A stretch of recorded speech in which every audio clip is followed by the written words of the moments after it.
Learn Quran the right way. Azhari Academy.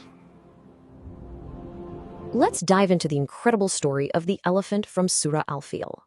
It's an amazing story of faith, and it all starts with what seemed like an impossible challenge.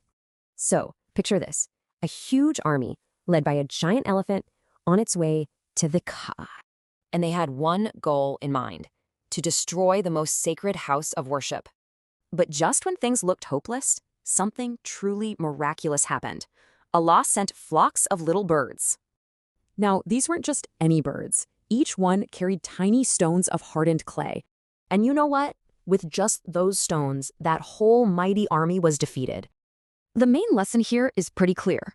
No power on earth can beat the will of Allah. You can read all about this beautiful story in Surah Al-Fil in the Holy Quran.